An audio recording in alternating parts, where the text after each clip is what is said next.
This is George Abraham speaking. Tonight I'd like to bring to your attention two idioms that are used by native speakers of English, but which we, that is we Indian speakers and writers, hardly ever use. Now the first one is to come with the territory. Territory, Territory, pronounced territory by the Yankees. They pronounce it territory. So to come with the territory. Now this can also be used by adding go instead of come.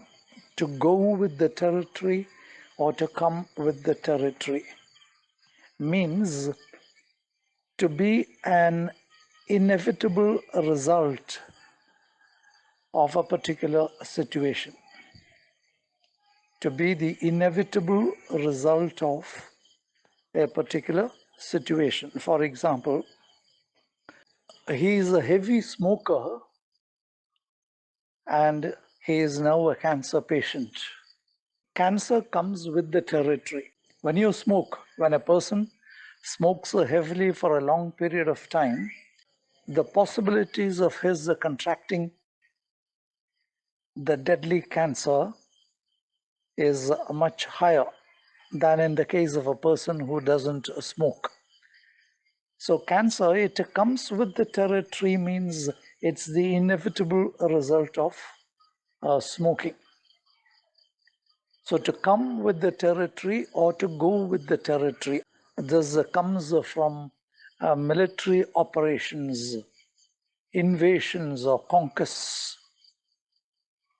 Now when a country X, it invades a country Y.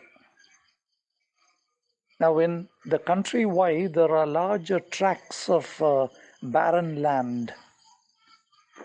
And when X annexes Y, they get a lot of barren land. It came with the territory. I suppose that is how this idiom came into being. So the barren land, which is useless, it came with the territory. They sort of annexed the land, and along with that, they got this barren land. It was only inevitable that they got this barren land. So that is the first phrase, to come with the territory or to go with the territory. Now the second one is poacher turned gamekeeper. Poacher, Poacher, turned gamekeeper. Now poacher, as most of you know, a poacher is one who illegally hunts or fishes in the land that belongs to others.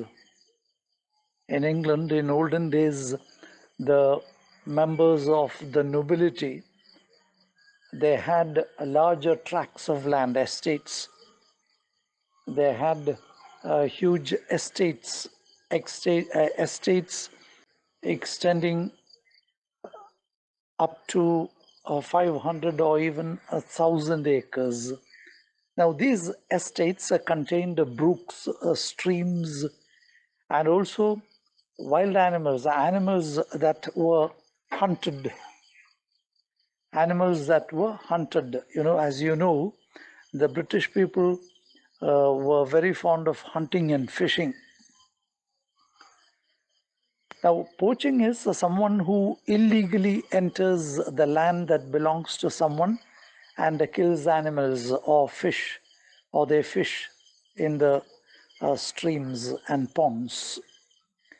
Now, such a person, and a gamekeeper is a person who is in charge of the estate. He is like a forester. He looks after the whole estate. He is supposed to protect all the wildlife, all the fish in the estate. He is like a forester. A game, as you know, also has the meaning animals that are killed for sport, partridges, rabbits, they are known as a game. So a gamekeeper is one who protects these fish and animal. So a poacher turned gamekeeper means a person who has reversed his roles. For example, a person who had been engaged in brewing illicit liquor, Calicut. Now that person, one day he repents and then he becomes an informer of the excise department.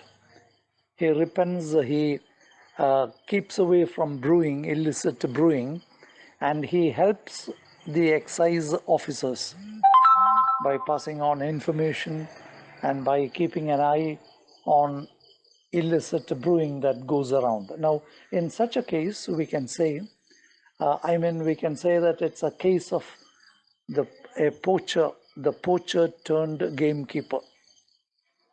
He was once a poacher, but now he has become a gamekeeper.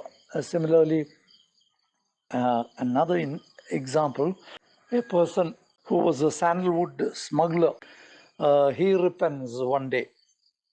One fine morning, he repents and he becomes a watcher, forest watcher.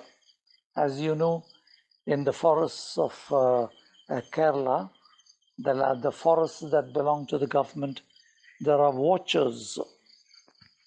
They are people, they don't have uniform or anything. They are given a week's training and they are supposed to watch out for poachers, people who come to fell down trees and pass on information. Such people are called watchers and they are paid a meager amount.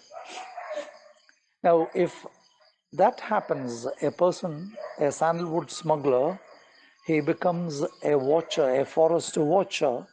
That too is a case of a poacher turned gamekeeper. Thank you.